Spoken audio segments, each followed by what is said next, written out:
पाठ्यपुस्तक भाषामणी कक्षा 7 पाठ 10 अतिथि देवो भव।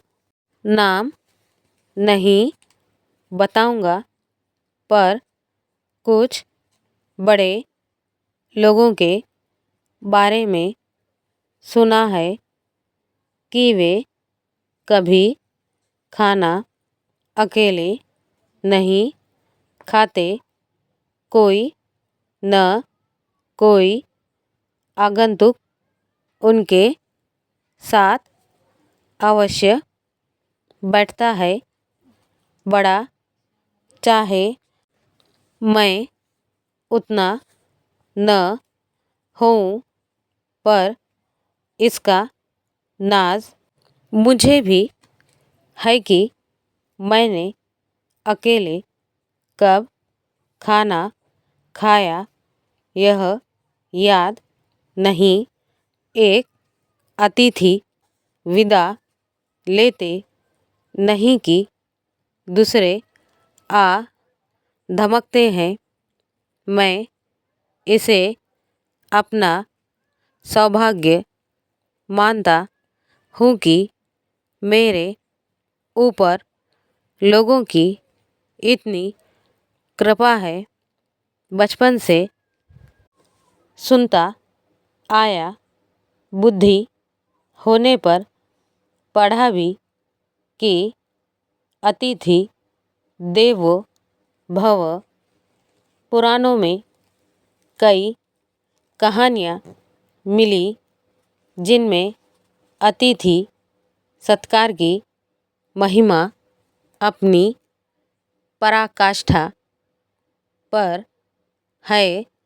जब अतिथि को देवता ही मान लिया तो फिर उसके लिए अकरणीय क्या रहा। मैंने अतिथि शब्द के समांतर एक दूसरा शब्द गढ़ा है, असमय।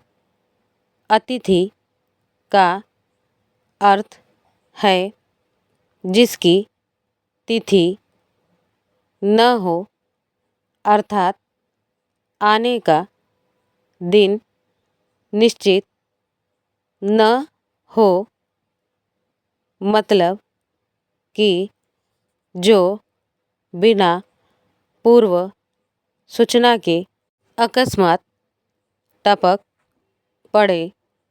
ठीक उसी तरह असमय का अर्थ कीजिए कि जिसका समय न हो, जो जब चाहे आ जाए और आने में ही नहीं, जाने में भी असमय हो। तात्पर्य कि कब तक रहेगा, कब जाएगा, इसका कोई ठिकाना नहीं।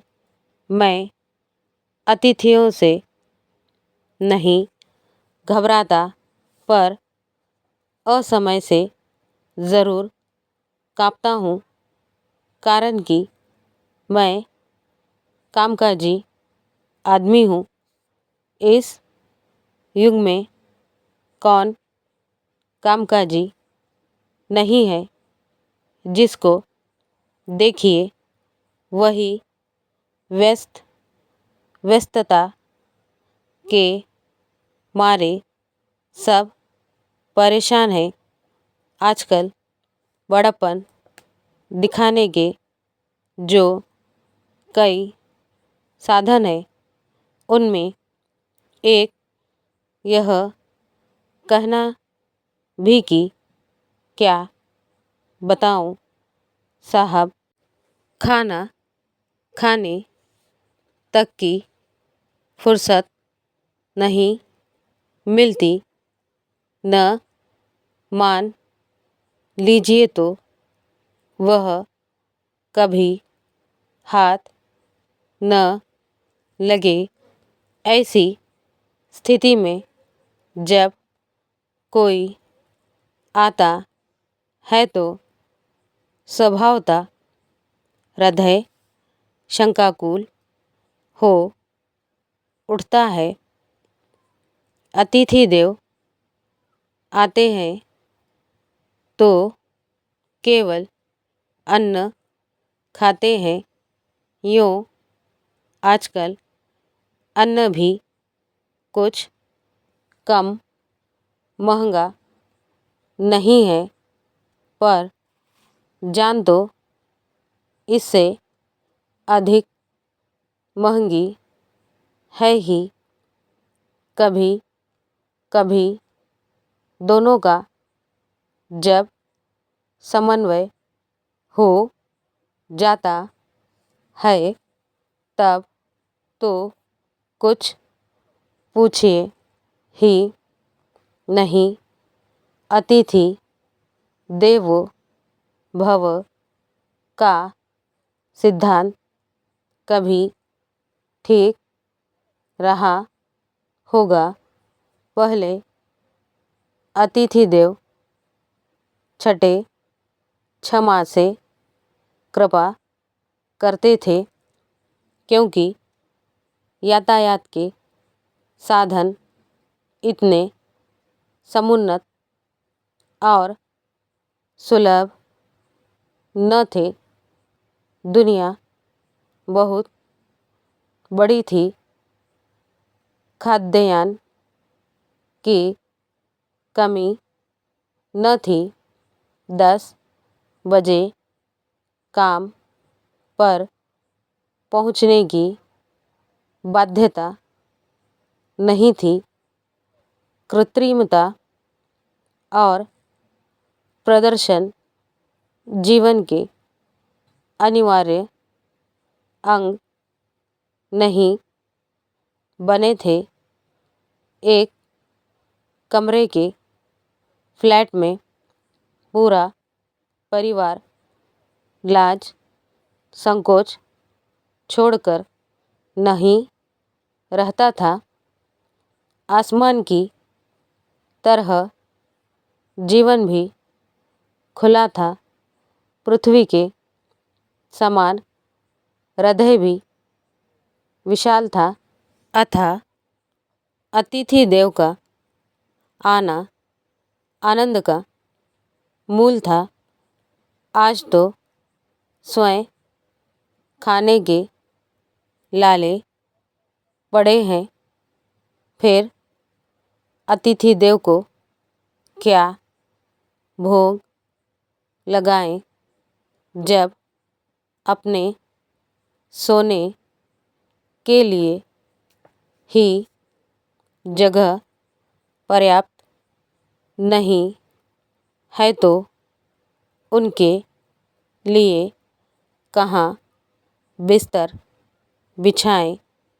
जब अपने प्रियजनों के बीच 10 मिनट बैठने का अवकाश नहीं है तो उनके साथ संलाप का 1 घंटा कहाँ से निकालें। मगर यह आपकी लाचारी आप तक रही। यह सब होते हुए भी अतिथि देव आते हैं, आते रहेंगे आपको छोड़कर। आखिर वे जाएं भी कहाँ। आपसे बढ़कर उनका कोई आत्मीय हो भी तो। अभी हाल में मेरे यहाँ तक अतिथि देव पधारने के पहले उन्होंने पत्र लिखा कि मुझसे मिले, बहुत दिन हो गए हैं अतः मिलने की बड़ी उत्कंठा है। यूँ गौण रूप से एक छोटा मोटा दूसरा काम भी है।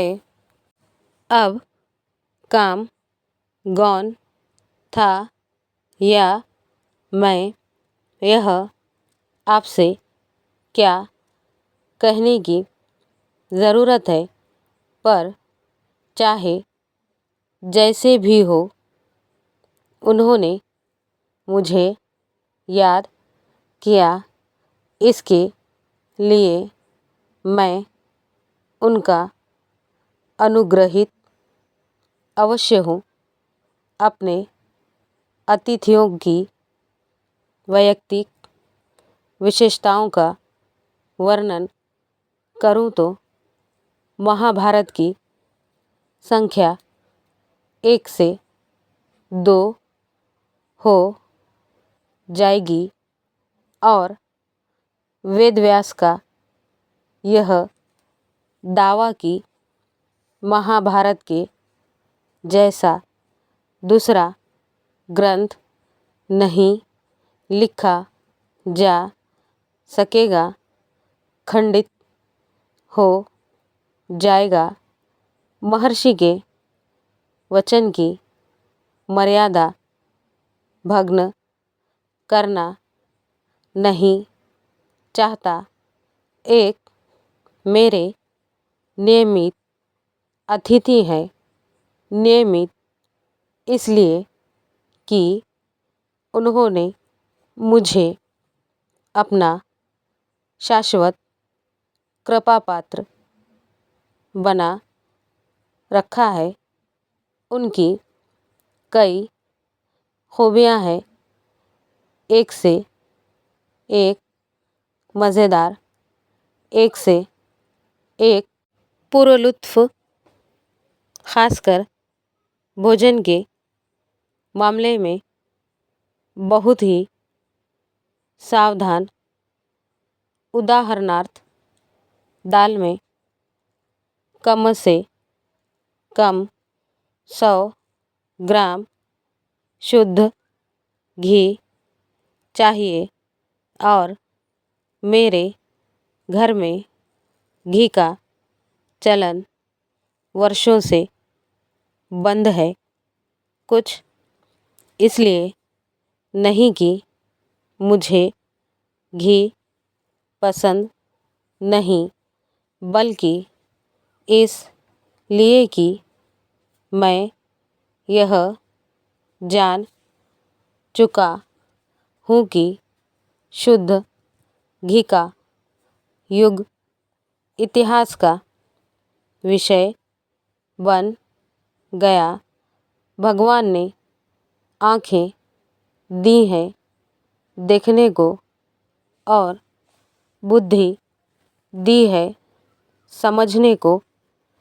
इनके रहते मैं अंधा बनूं, यह मुझे स्वीकार नहीं।